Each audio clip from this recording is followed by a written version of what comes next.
So hello again and welcome back. We're going to begin session two, tips and tricks and connecting the dots for students in social studies. Just as a few reminders, don't forget to sign in using the link that we've placed in the chat box. We've also uploaded the resource sheet and some other links that we uploaded in the first session again in the chat box. So if you missed any of those, please feel free to grab those at this time. Just as a reminder, if you haven't already, go ahead and turn off your video and mute your mics. You can set your screen to gallery mode and select the hide non-video participants so you only see the panelist. If you have any questions, please submit them in the chat box as being monitored by our tech staff members. And at the end of this session, the education team will hang around in the Zoom room to answer any questions or provide information on any of the programs that we've mentioned today.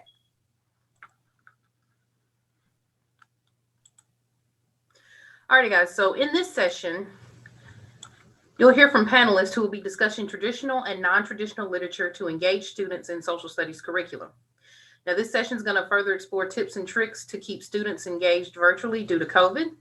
And the panelists will also discuss methods to engage students in difficult conversations about race, gender, and class.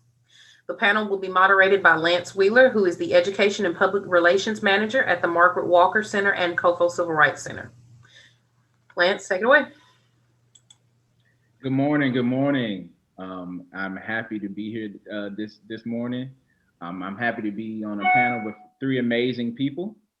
And so once again, like Mrs. King just said, my name is Lance Wheeler. I'm the Education PR Manager for the Margaret Walker Center at Jackson State University. Today, our conversation is going to be around tips and tricks connecting the dots for students in social studies. And with that being said, I'm going to introduce our phenomenal panelists, right? So we have Casey Mosley. She is a native Mississippian with a passion for history and literature. She is a PhD candidate in U.S. history at Mississippi State University and currently is the education specialist at the Eudora Welty House and Garden in Jackson, Mississippi. Jared P. Woods, also known as I'm gonna do it. I got it. Nuri, there we go. I just had it a few minutes ago. I'm sorry.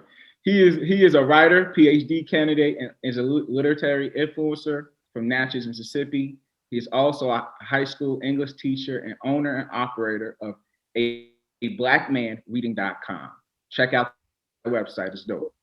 And then also we have Philip Rollins, also known as DJ Young Venom, owner of the store Offbeat, which offers records, apparel, designer toys, art books, and graphic novels. If you have not been to Offbeat, go check it out. And also I want to say, if you have not been to the Eudora Welty House and Garden, check that out as well.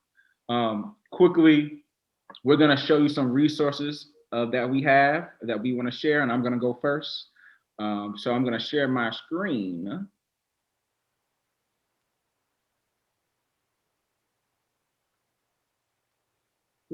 Let me stop sharing my screen. I'm gonna take my notes down.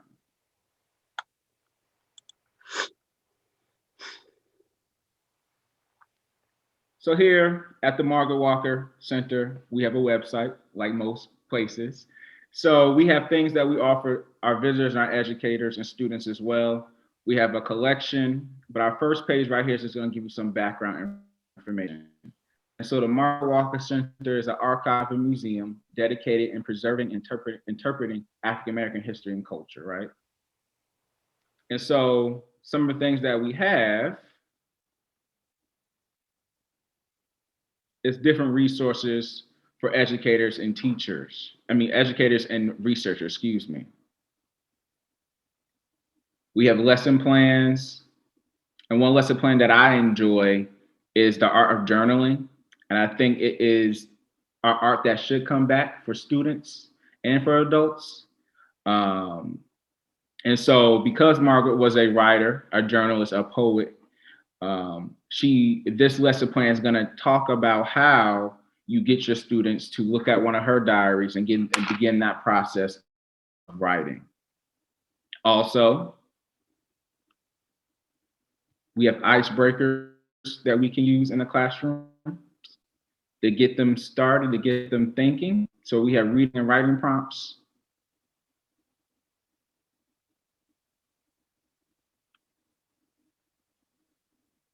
And when you click on these reading and writing prompts, it also gives you the primary document as well in the journals, which is located in our archives.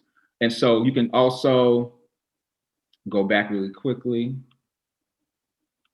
We use primary documents in the secondary classroom. So it gets students to look at a primary source, to think about the primary source and what are they looking at and how to move forward with that as well. And then with everything that's been going on the last few months in our country, we've also provided a resource page that has anti-racist materials, depending on your kids' age levels, a reading list. We also have places in Jackson, Black-owned business if you want to support as well, just to give people a taste of Mississippi, but specifically Jackson. But we also wanted to provide students and educators with other resources that you can use outside the classroom. It doesn't always have to be a traditional text. And so if you go down to the bottom as well, we tell you what to wear if you're protesting, if your students are protesting. We have social media, we have Twitter. And so these are the resources that we have at the Margaret Walker Center on our website. So I'm going to stop sharing and pass it to Casey. All right, so good morning, everybody. I'm Casey Mosley, as he said. I'm the education specialist at the Eudora Welty House and Garden. And what's interesting in this session is that it really does blend two of my passions together very well. So I'm dual certified in secondary education for English and social studies. I'm getting my PhD in US history. So I've taught history at the high school and college level for the past 10 years. So this session really interests me to blend the two things together. So obviously I'm going to use Eudora Welty and her writings as the example today, but she's not the only author you can use in your classroom. Obviously, she's just the best. So I'm going to share my screen as well and show you guys a couple of things that we have that you can use, and then I'll talk just a little. Let's see. Okay, so can you guys see the, I don't know what in the world I just did. Can you see the Eudora Welty House and Garden website? Or can you? Yes, we can. Okay, I have two monitors. So nobody can see my email, right? We cannot see your emails. You good. I mean, it's not like that big a deal, but anyway. Okay, so this is the Eudora Welty House new website that we created this year. And it has all kinds of different things for visitors, but it also, so education is here. Educational opportunities. And it gives you different things. So from field trips to fellowships, there are different things about researchers, and you can click on that and it'll show you the archives and things like that. Obviously, we're not doing field trips right now in the era of COVID, but once that's allowed again and that starts happening, this is where you would go. We also we're going to do classroom visits, but that ended up not being a thing either. Scholastic Writing Awards and other teacher resources as well. So that's there. What I really wanted to focus on as far as sharing my screen was a couple of things. One of them is this. So right now we can't do physical field trips to our site, but Google 360 has it where you can see the house itself. So you can use this in your classroom with your kids or assign it to them, but you can really look around and see it for those of you who would usually bring her or bring your kids here rather. You can see inside the visitor center, which is this building that I'm in right now. It's to the right of the Welty House. So you can still sort of bring your students here with the Google 360, which is amazing. And then I'll show you, you can go in the house somewhere. Well, that's bathroom. But yeah, there's Welty's bedroom, the boys' room upstairs. So it's really great resource for you guys to know about, where you can still show them what a writer's house would look like, even though you can't physically come here. So I did want to share that. A couple of other things I wanted to share were, if you go to our Instagram, which students like Instagram, I think it's still a thing that kids like to do.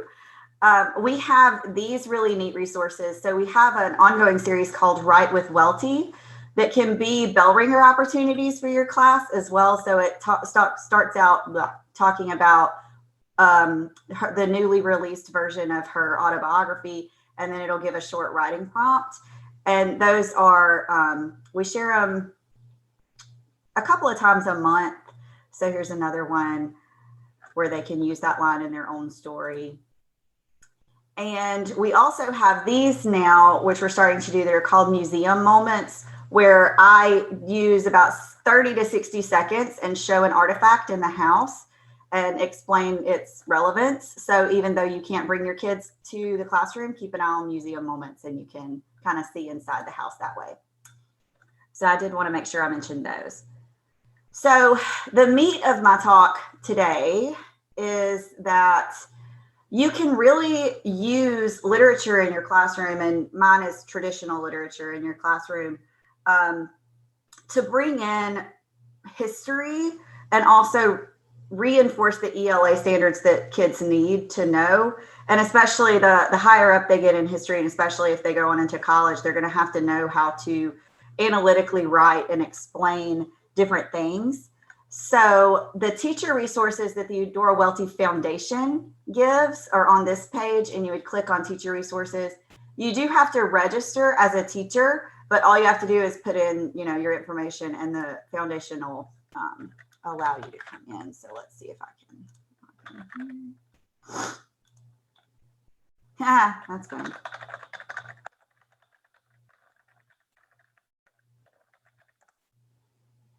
Okay, so these are the two available teaching resources that the foundation has right now, and they're both wonderful. So I'm going to start with this one, the Welty Stories from the Great Depression. So if you click on it, it gives information for you guys. The blue text links in there have additional information and that kind of thing. And then once you get into it, you can click on the different links and it'll give those primary source, whether it be photos or pictures of her writings themselves, to go along with who she was and the different awards that she won. And then it talks about how Welty is especially useful in a history classroom because she lived from 1909 to 2001. She lived for 92 years.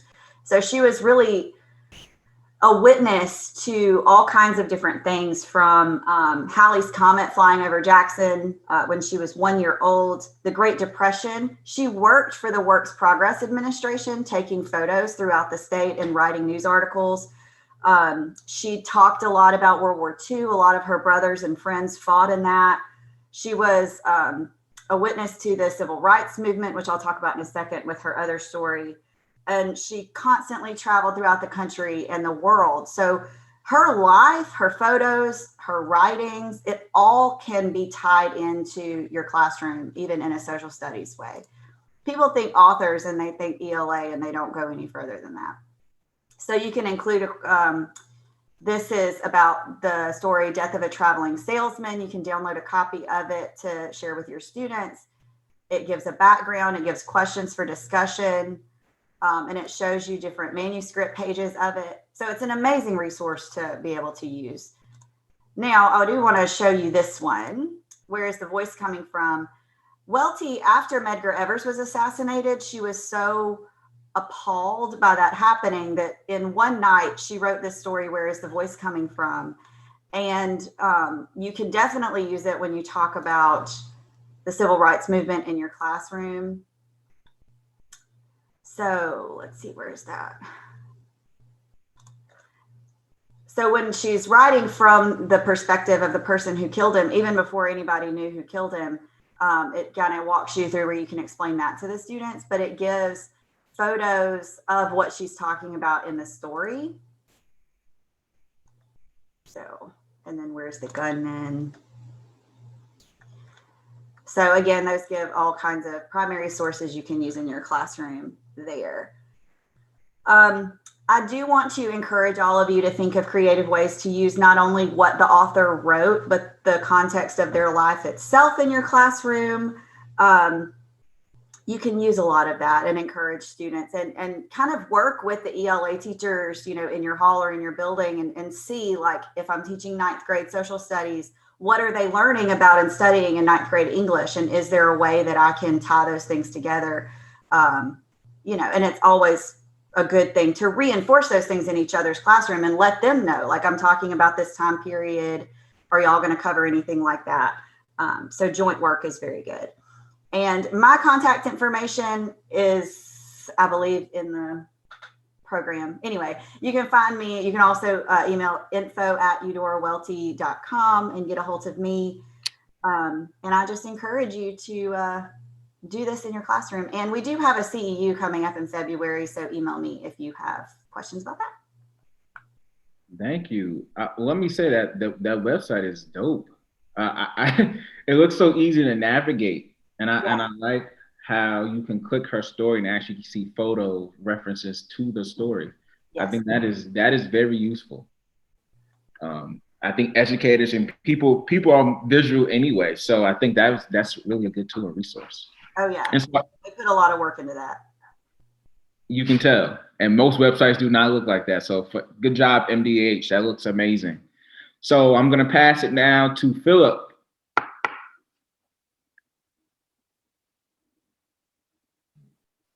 All right, hello everybody. My name is Philip Rollins, not Rollins. Lance always likes to make fun of me. And I'm also the, like you said, I'm the owner, operator, and sole proprietor of Offbeat here in Jackson, Mississippi. And I'm gonna be talking about how to use comics in the classroom.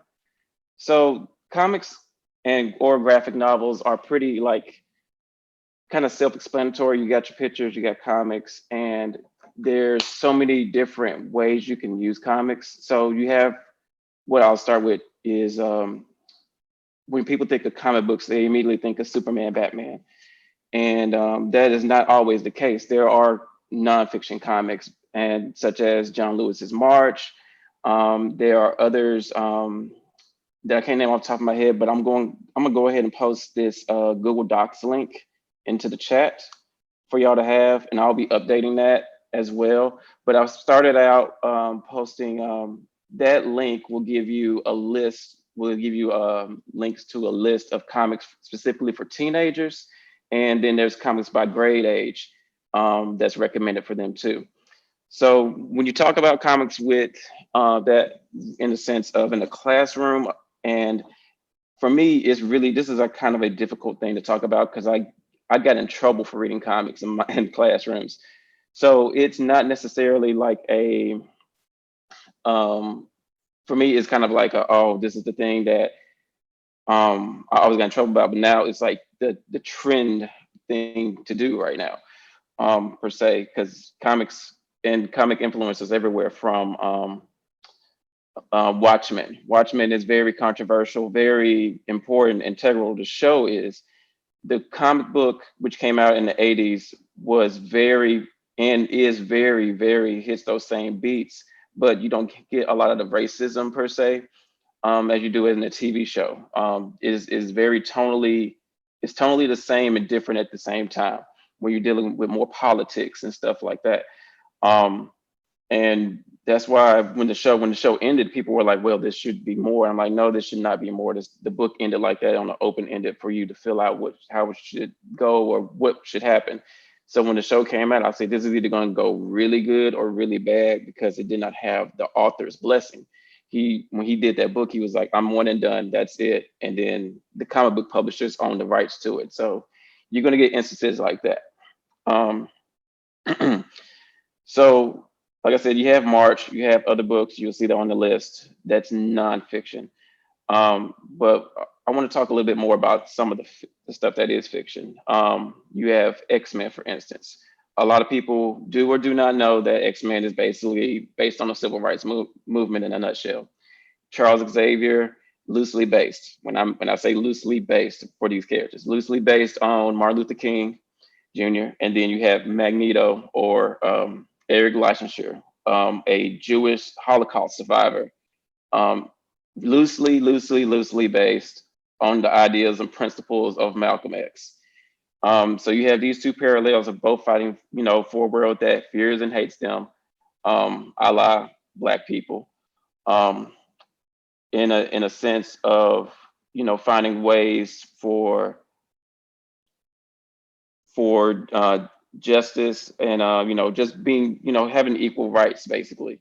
And when it first started, you had a lot of these quote unquote mutants, and they looked like regular people, like regular white people. And then it wasn't until the second iteration of X-Men they diversified the cast. So that's when you get like Wolverine and Storm and Warpath or and stuff like that. But there was one particular comic that stands out the most, and that is a comic called God Loves, Man Kills. And it pertains specifically, like, it's dead on with racism. It's one panel in the comic, and it's a gentleman. He's like hunting, killing mutants. There's mutants being like hung. And one it's the one panel. I wish I had it pulled up, but it's one panel where it's a guy, the character, he looks like Mike Pence, like white hair. He's pointing at a mutant, calling him mutie. Mutie was the slang derogatory term for mutant. And it's a striking image. It's like one of the many striking images because the first mutants they kill are Black. They're regular like Black kids, and that's like in the first 5 panels, first 2 pages of the comic. And that comic ended up getting kind of loosely adapted to the second X-Men movie, X2, that debuted Nightcrawler. So yeah, there's ways to do this. You can come at different angles. And then there's also another avenue going back to nonfiction. There's Hip Hop Family Tree, where it talks about the history of hip hop. So that's a little bit more fun. I would suggest it for older students due to language, but I mean, it's just life at this point. There is also other ones called Mouse, deals with the Holocaust. Mouse is very important. I would never ever want to leave that out the conversation. You're not dealing with particularly like you're dealing with real time events in kind of a more digestible manner. And sometimes, we need like visual interpretation to see like the true reality of how impactful something is. And that's where comics really come into play. And they also make things a little bit more engaging for some readers. As far as with when I used to take mythology in high school, and I was always enthralled with mythology, but I knew it was some people they're like, okay, we're gonna show Jason and the Argonauts or whatever in class, and I'm just like, well, this doesn't.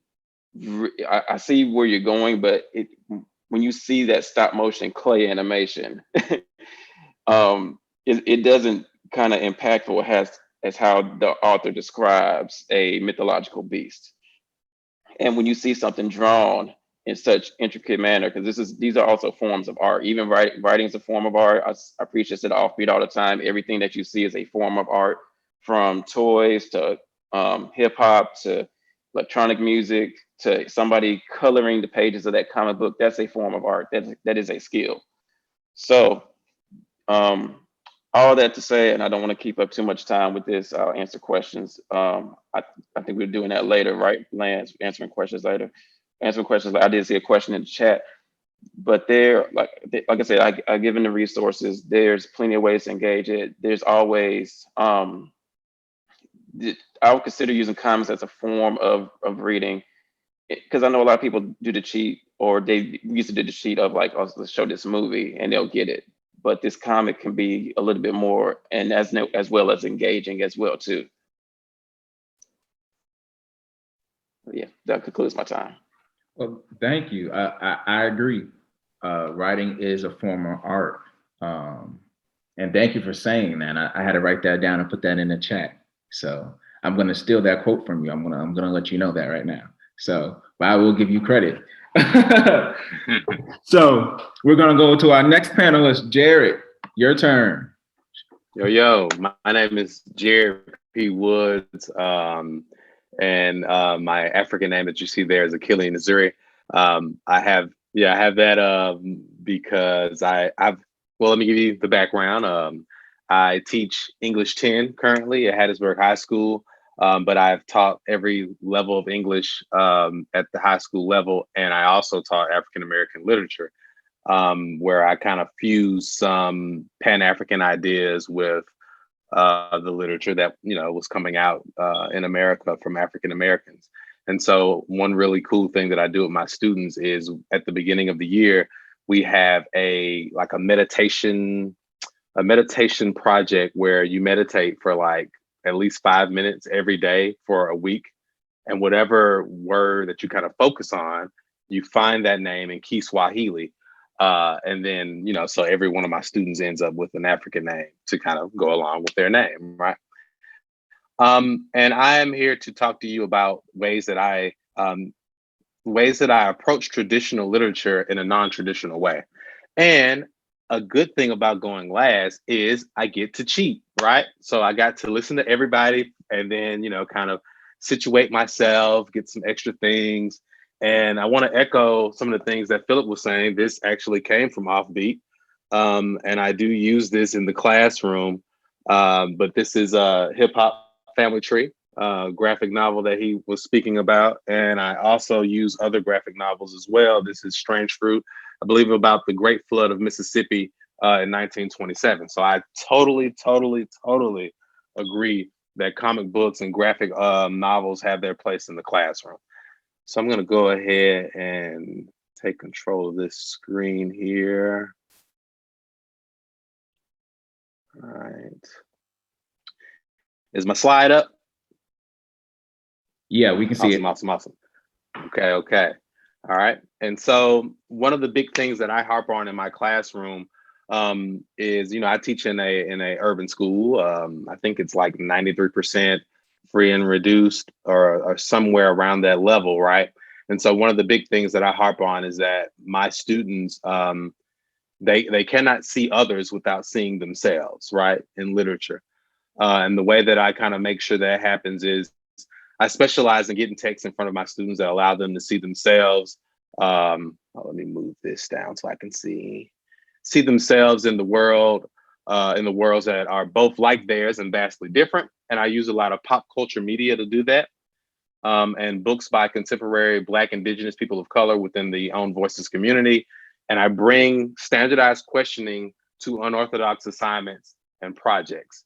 And then I also utilize my website, blackmanreading.com, and my blog on Instagram. I think Casey spoke to that, about the students possibly still liking Instagram. Sometimes they still do.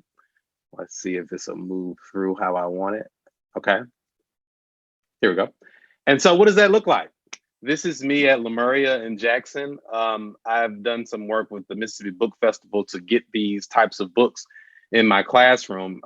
There's Elizabeth Acevedo's With the Fire on High, and this really, really cool new book called Goodbye Days. The author's name is escaping me. But what that does is it allows them to, seeing people that look and act like them reinforces the possibilities they hold for themselves in the classroom. A lot of my students come to the classroom and say they don't like reading, or reading's boring, or they can't necessarily connect with what they're reading. And so I feel like giving them these books where they can see themselves in them allows them to kind of properly prepare themselves to approach the classics, right? And so it also reinforces their reading stamina and interest, and it provides access to understanding the standard without necessarily diluting the content's richness. Because the type of authors that I'm putting in front of them are like the contemporary movers and shakers, like Kiese Layman's Heavy, or let me think of Natasha Trethewey's Memorial Drive. These people that actually have drove and rode on the same highways that these students ride on every day, who are creating content-rich literature that provides access to those standards that we're hoping to have mastery in. And so once that standard has been achieved, then my students, like I said earlier, are able to approach the classics with a keener eye, because they're now rooted in their own experiences and better suited to understand the experiences of others. And so I provided some examples of ways that I do that. The one on the left is an assignment where I juxtapose W.E.B. Du Bois' Souls of Black Folks in an attempt to kind of get my students to conceptualize double consciousness with Angie Thomas's The Hate U Give, right? And so let me see if I can pull that one up really quickly. Come on, internet. All right, good. Yeah, if it takes too long to load, I'll sing to you guys. But double consciousness at the top, I provide like a means to access this text, right? I tell them what double consciousness is, and of course who it was coined by, and then I provide this passage from his 1903 book, Souls of Black Folk, and then we highlight. Maybe let me see. Here we go. Scroll down a little bit. We highlight the main quote that I'm hoping to get them to analyze here in this passage, and then if you slide down, which I can provide clean versions of these too. If you slide down, I also provide a passage from, I believe, chapter 1 of Angie Thomas's The Hate U Give. And so here Starr is dealing with an experience in which she herself is experiencing double consciousness at this party, right? And so they have to mail those two passages and analyze this idea of double consciousness in a analysis piece. Okay, and on the right hand side, so I don't want to hold you guys too long with these assignments, but on the right hand side is a pre-reading assignment where what I did with that is I give them multiple modes of media for them to provide little summaries and little pieces of analysis on the right-hand side of the graphic organizer that prepares them for the text that they're about to read, right? But also roots it in these ideas that come from these different places. There's a TED Talk, there's NPR, there's all these different modes of media that the students have to access, and that kind of gets them engaged in the research process, which definitely lends itself to history, right? Okay, and to again echo the Instagram thing. So I use Instagram and TikTok and Triller and all these different things to sneak reading into my kids' life, right?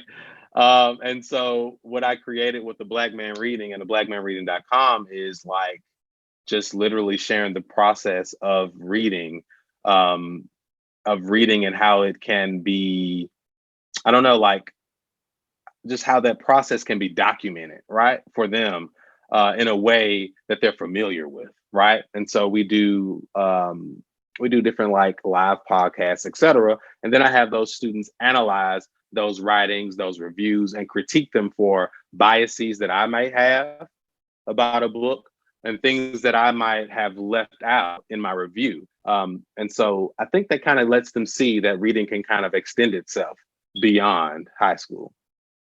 And another cool thing is I like to send them out, like I said, on research expeditions to other pages that I think are super important, like Humans of NY. And I mail that, let me slide this up. I mailed that again with the standards, right? Because the whole time, what I'm really interested in is them getting mastery of the skill so that when they approach these things on standardized tests, they aren't shaken by the unfamiliarity of the question stems. And so let me show you how that kind of looks. So for instance, with this one, we're looking for a central idea and theme, right?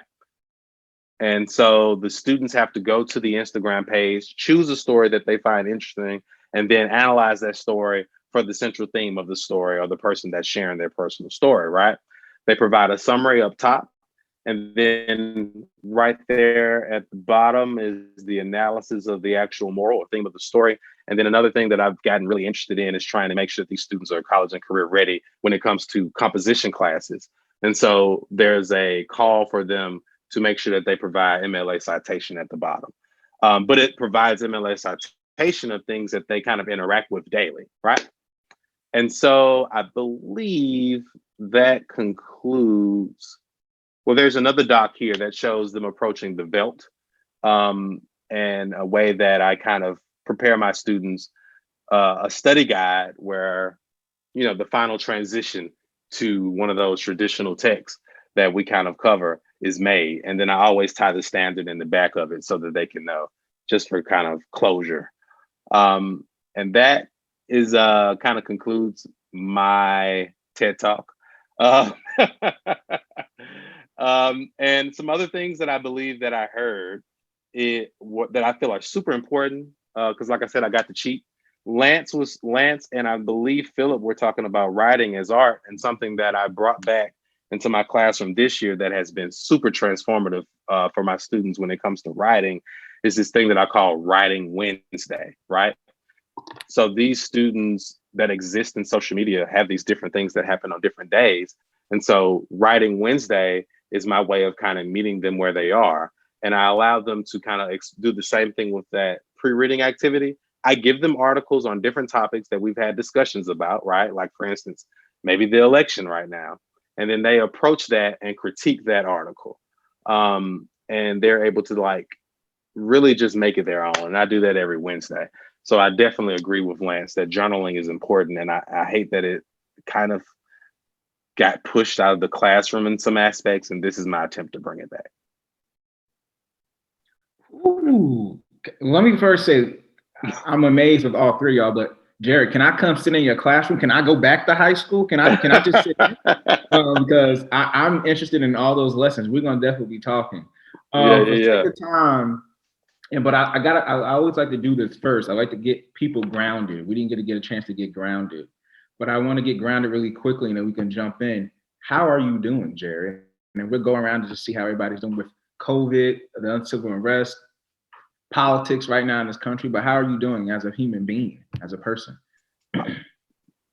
Pretty good. I'm terribly busy, so that works. But pretty good. I've tried to make the most of it. I learned how to cut my own hair, and I put together a gym. So I'm surviving, and I'm really impressed with my students' ability to be resilient with hybrid and online learning, and then going to traditional, and then possibly going back. Right?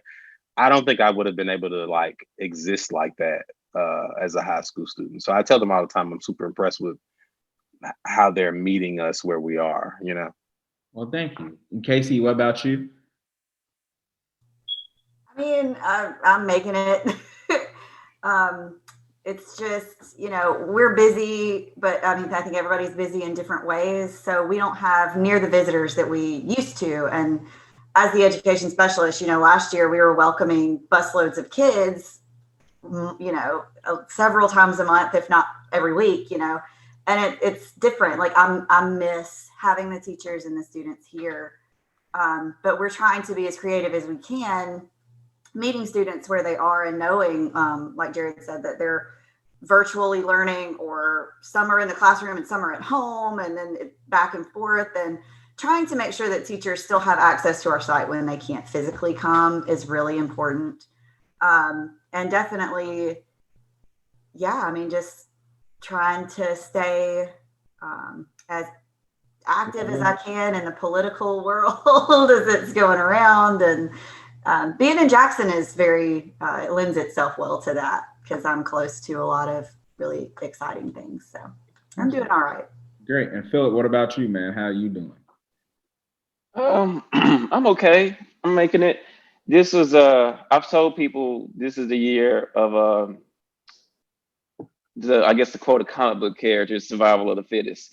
And you're either gonna adapt or you're gonna survive. And when I go to New York every year for a toy fair, and when I saw COVID was really about to hit, it was in February, and I was like, okay, I need to get back. I need to get my website really up and going, because I can't let people in the building and stuff like that. So I adapted pretty well, I say personally. I don't know if anybody else thinks that. I care less at this point, but it's been a very interesting year. I'm at a good place mentally, even with all the election stuff. I'm still at a good place mentally, and I'm just happy that the people that's here around me are still here around me, honestly. Grateful for that. Well, thank you for each of you sharing and just letting us a little snippet of what's going on with y'all personally and the work that you're doing. So we're gonna jump right into this question. My first question is, you all hit on it. The power of language is necessary, right? Whether it's written or spoken. And so I'm curious, how do you bridge the generational language barrier for students or visitors at your sites? And that's just a general question. Anybody can answer that question. I mean, I'll go first, just because traditional literature, whatever. Welty wrote in the dialect a lot. And she talked in her memoir about how when she was even a little kid, she would sit down in the middle of her mother's friends and say, okay, now talk. And she would listen. And so for her, you know, just using her as an example, again, you can use any author, but because she wrote in the way that she heard, it's really cool to teach kids. You don't, you know, if you're trying to get into the flavor of the people that you're writing in, that's acceptable to do. And she's been translated, her works have been translated in almost 40 languages. And it's because the themes of what she writes about translate really well as well. So languages, it's so important. And she believed in listening to other people and other people's perspectives, especially, and writing that into her own work. And she did that really well. So I think encouraging kids to write as they see it. And she took notes on everything. So jotting down like ideas and putting them together later, that's a good thing to encourage kids to do. I absolutely agree. What I do with Writing Wednesday is like literally I say, just get the words on the page. You know, if it's one big blob, we're going to fix it after that. I want you to get comfortable with writing. And so that allows them to trust their own language a little bit more, right? And really delve into getting their thoughts out on the page or on the screen as it is now. One other cool thing that, I mean, I used to write for a hip hop blog, right? And so I have like, I think maybe about 2 more years before I'm not cool in their eyes, right? Before I'm a little too old. But the fact that I used to do that, I knew about a lot of the artists that they're listening to years back, right? And so I kind of show them how English is still growing and living, right? Like, so just because there's the classic canonical text, right? Then there's the contemporary writers, right? There's poetry, and then there's Saul Williams, right? You know what I mean? And so I want them to understand that the art is still unfolding and still growing, and they're a part of that, right? And so on some level, you know, I might share my own poetry and we dissect that. So I just try to really just show how English is a living, breathing like entity and not something that just stopped at some point, right? And Casey echoed this with what Welty used to do when she would just let them talk, let the people around her talk.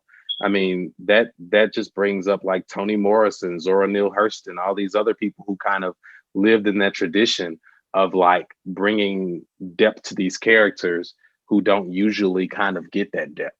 And so I think when students can see that depth there, again, they can see the depth in themselves and trust their language.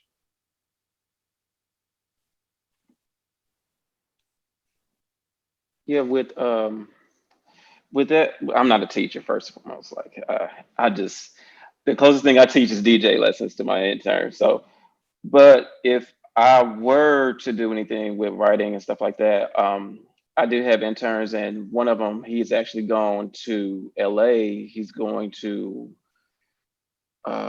it's not CalArts. He's going to USC for film school. His professor is Robert Townsend, of all people. And before then, he was doing like skits, and he was like writing. He's like, hey, I need you to read this draft for this script I have for an idea. And he's like an avid comic book reader, but he was writing like drafts and storyboards for like commercials for the store. And I didn't ask him to do that. It was something that he just had a passion for film.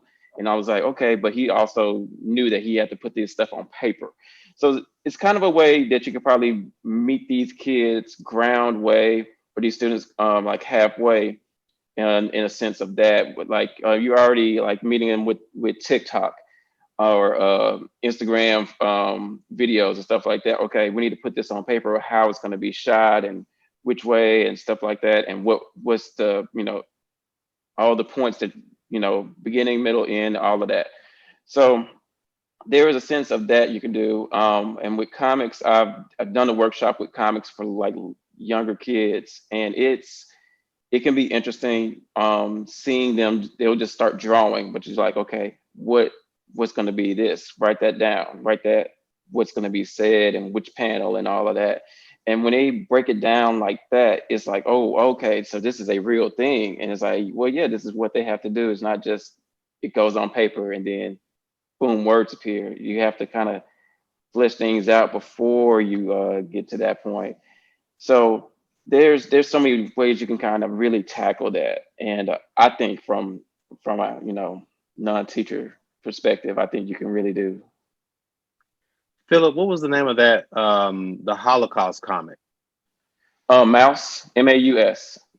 Okay, so for history people, I think that's when I forgot to bring this up when I was cheating and stealing from you guys, but there's an opportunity to pair that with Elie Wiesel's Night that I think would just be transformative for a history class or an English class. And I forgot to mention that earlier, but I was like, oh yeah, I need that. So that's a alley-oop, guys. All right, really quickly, Philip, since I'm gonna come back to you really quick because what you said earlier, you dropped some dimes for us with some comic books that we can use, right? And so my question is, how do you feel about non-fictional comic books or graphic novels that address Black history, like John Lewis, The Life of Frederick Douglass, and even the Black Panther, right? How do you feel about those materials being used to keep students engaged or try to engage them? I don't hate it. I find it really interesting though. I've told people who have come to shop that I personally, and this is my personal opinion, I'm not a huge fan of the Ta-Nehisi Coates run of Black Panther. And the reason why I'm not a huge fan of it is it's an intimidating comic book. And when I say it's an intimidating comic book, if you read some comics from the 90s by like Chris Claremont and when Jim Lee was drawing, you'll see a panel and it's a wall of text. Like all this expedition story is being spoken to you. And it's like, well, that kind of defeats the purpose of a comic where you're taking away some of the engagement of seeing, even though these are static images, you're taking away the engagement of like, okay, maybe you could have shown this instead of like actually, okay, well, this blah, blah, blah, blah, blah, blah, blah. And this is why we're at this point. I'm like, well, why didn't you just show that point? Even though there's only 22 pages per issue, 100 or something in a graphic novel or trade paperback.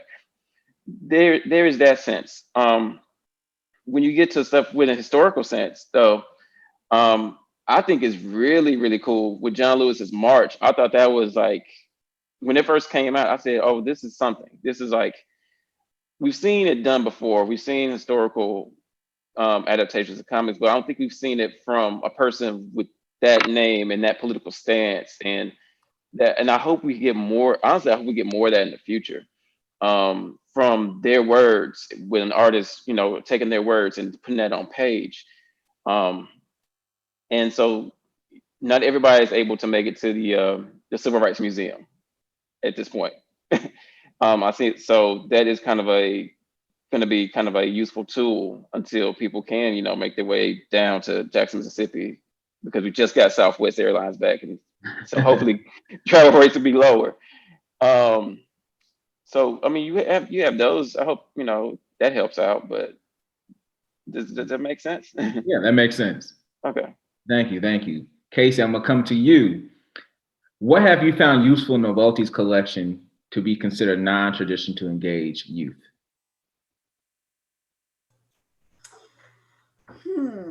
So one of the things, just off the top of my head, that makes ties into a lot of this that we're talking about is right now we have a temporary collection or exhibit called For the Record, which is about Welty's love of music and how it impacted her and how she kind of impacted it. And I think one of the things that I wanted to emphasize again is this idea of meeting students where they are and in ways that they wouldn't think about.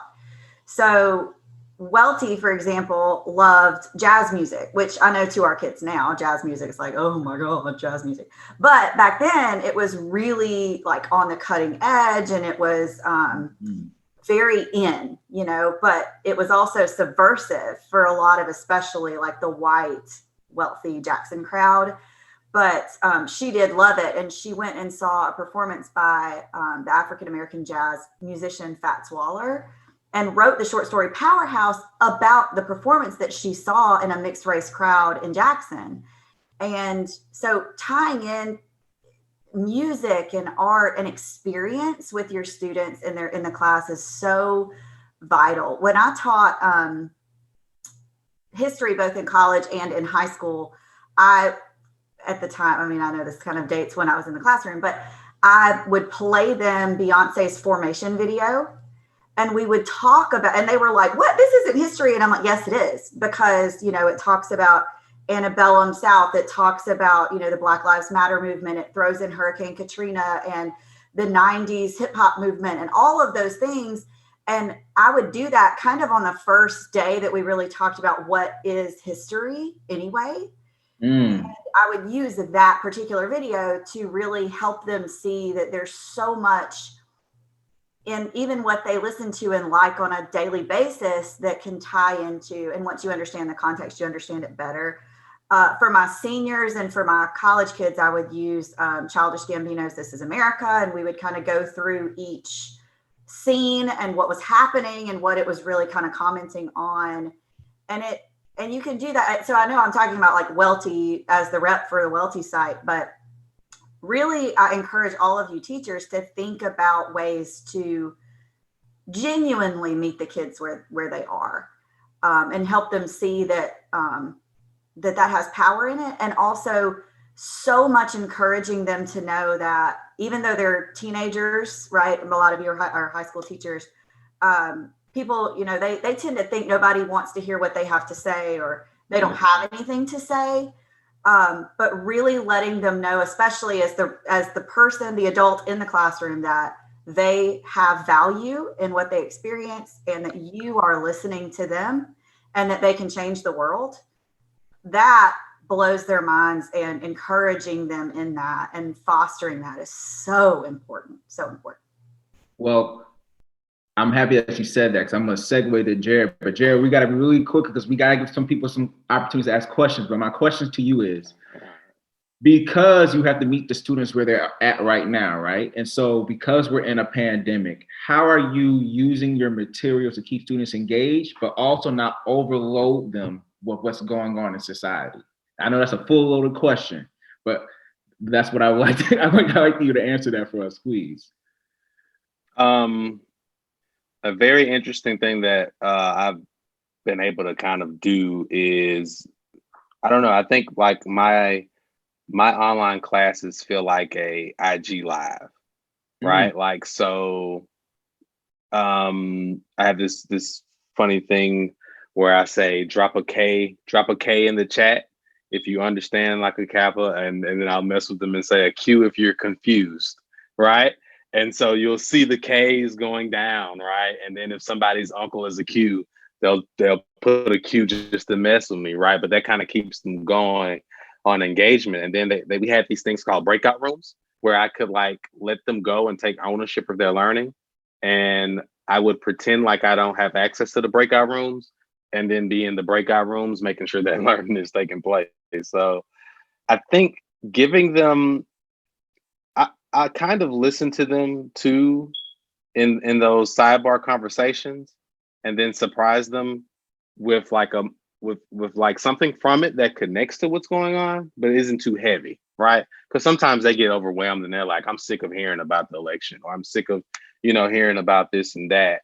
So I kind of like try to make sure that they're always centered in whatever I'm doing, and it's not me just being the sage on the stage type stuff. Well, thank you. Well, I see you, Bakari. Audience, Audience, we have 5 minutes for questions. Please send your questions. Let me see. Someone said, Jared, I just want to say, I'm not sure if you saw that. When they type an A, is in your chat box, 1906. I just want you. Yeah, I'm responding now. Just gonna put that out there. We had a question from a lady named Miss Johnson. Let me see if I can find it. And I think it was directed to you, Philip. She was wondering, do you know any your Let's see if I can find it. Yoruba comic books or mythology comic books that you can refer to.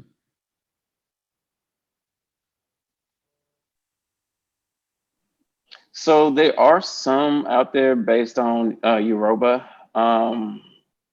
If I recall correctly, it's been a while.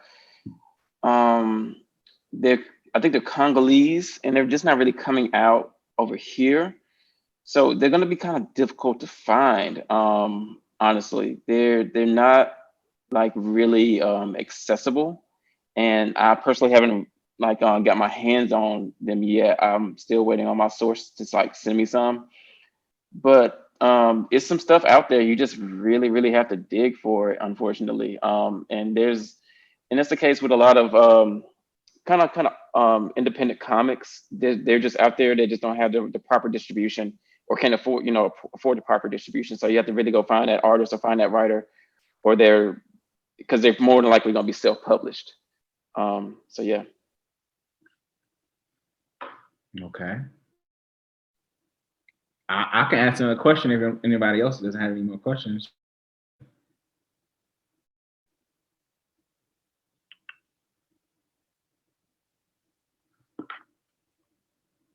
So really quickly, I guess I'll ask another question until we get some more questions in the chat. My general question is, dealing with like race issue and trauma, how are you using traditional, non-traditional materials to address those topics?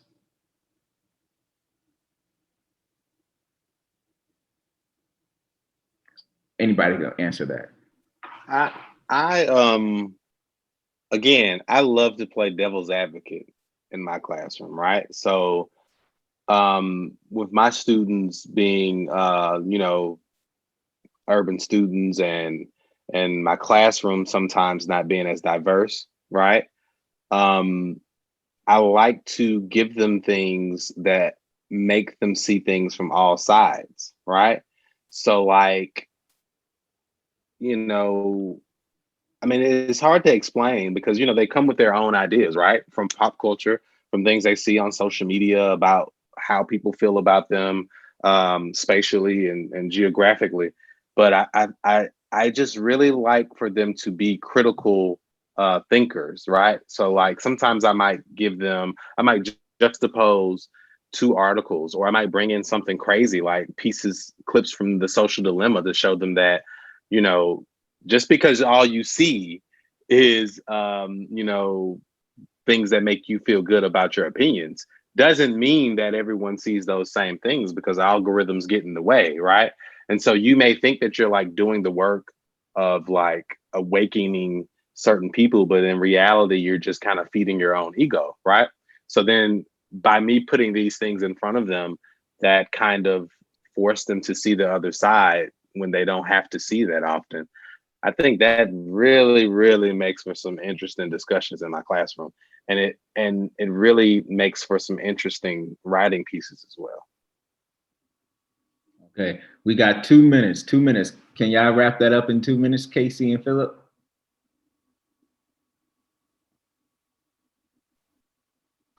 I'll try to be as quick as possible. I think I pretty much spoke on it, but there's a link in the chat with the comics I recommended. I'll put my email in there if you want something specifically that may not be in that list. There's like a ton of graphic novels and stuff out there, and I can give you recommendations. So that's no issue, no problem. But I think I touched on that like several times earlier. You can just use comics for anything. There's a comic for any and everything. especially with the social, political environment. We just got like Marvel has their first Muslim superhero, Miss Marvel. Not to be confused with Captain Marvel. She's a young Muslim girl and everything. She just wants to be a teenager. So it's very relatable. Then we have, Miles Morales, Spider-Man, who everybody saw in Into the Spider-Verse. He'll probably be in the actual live action movies later. But those characters specifically, they touch on a lot of like social justice and racial topics, stuff that's going on in the world today. And it's good to see it from a perspective, from a view from the below up. A lot of times we see from like adults, and these characters are written by people of color as well too. So I also looking to see who's writing about us as well too, because a lot of people forget that like Black Panther was started by Stan Lee and basically two white guys, two white Jewish guys, but they created some of the best characters that we still see today. So I think one of the things that I want to kind of end with here is encouraging all of you teachers to use memoir in your history classes. I think that's a really good way to get primary sources, and especially if you're like teaching about a particular time period, you can use the memoir to really pull in.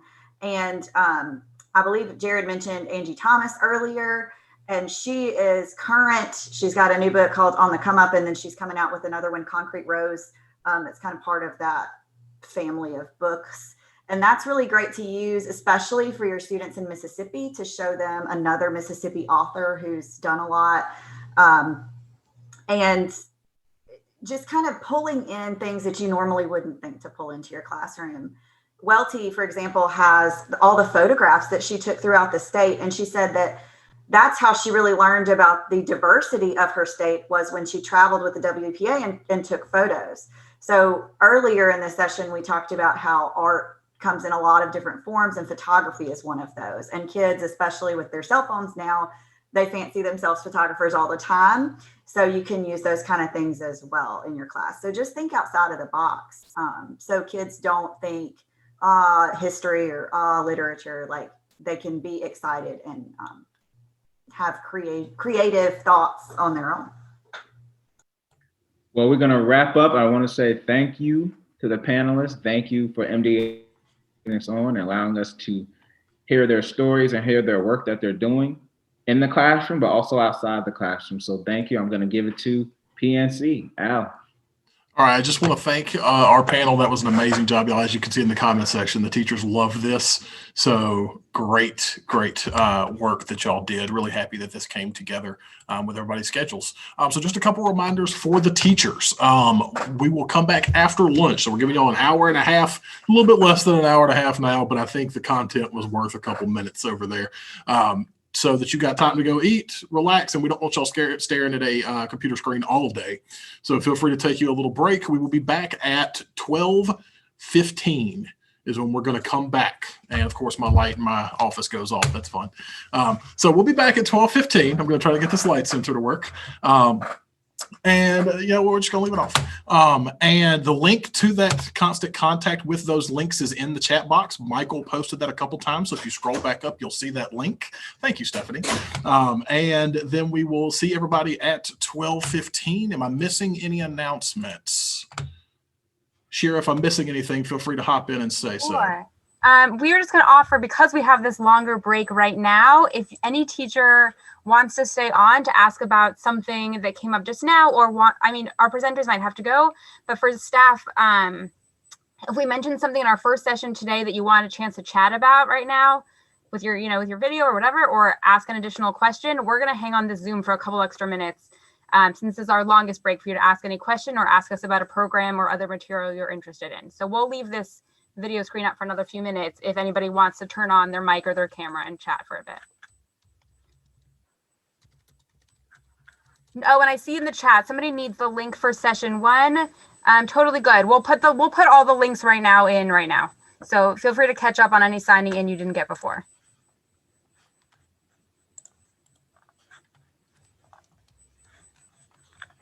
So you're welcome to go to lunch if you need, but we will be here for another few minutes.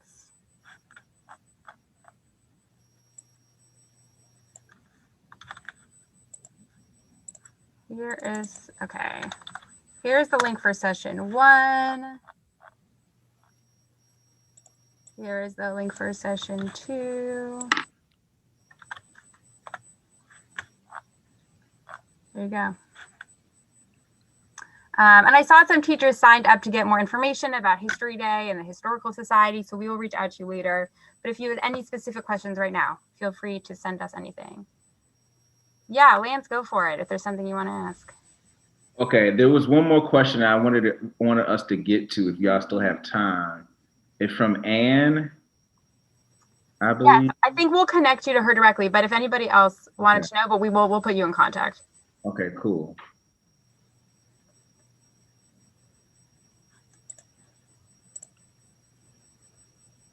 Yes, and if anybody didn't get a chance to write down anybody's contact information from today, if you missed it in the chat, reach out to us at the department and we can put you in contact.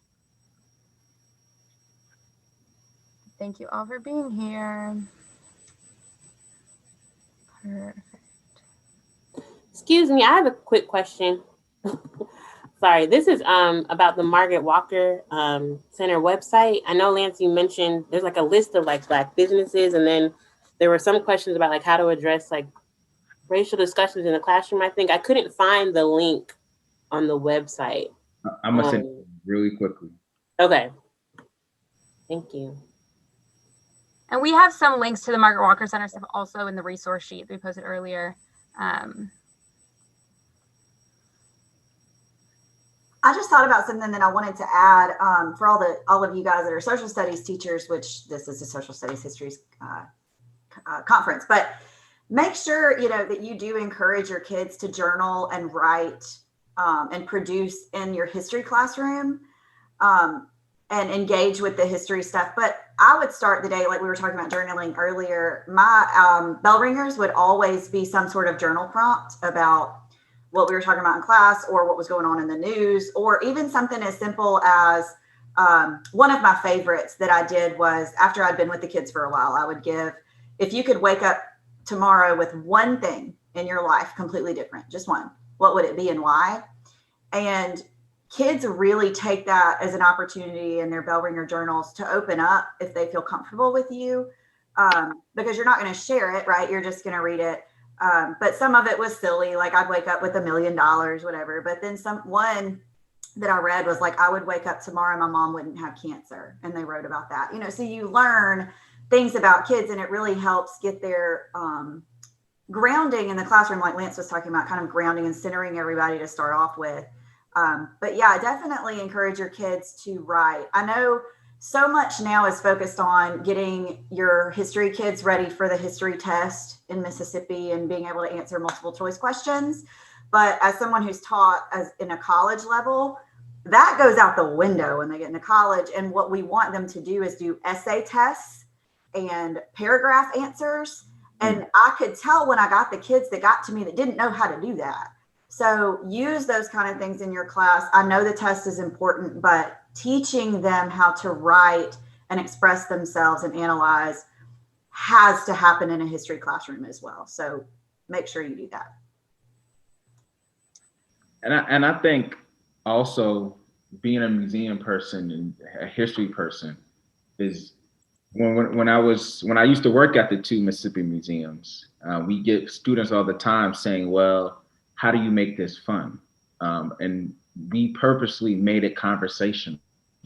We simple language, nothing over the top, and just finding things that they can relate to in the story, right? And, one of the things I used to do when I was touring people there was, okay, name me some civil rights veterans, right? And they'll give me the same ones, Dr. King, Malcolm X, and Rosa Parks. And I always say, well, you're in Mississippi.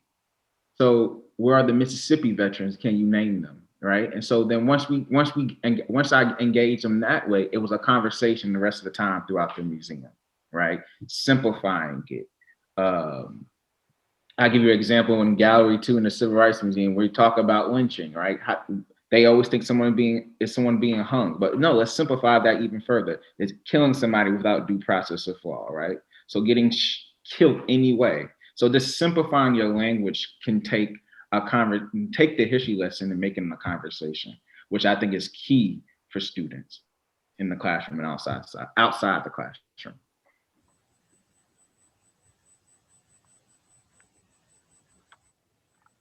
I know that we're going to be playing around with some new materials, and we are even brainstorming some ideas just as people were talking right now during this session of different ways to include, you know, other Mississippi like authors and writers into things as we're producing things with the primary sources that we have.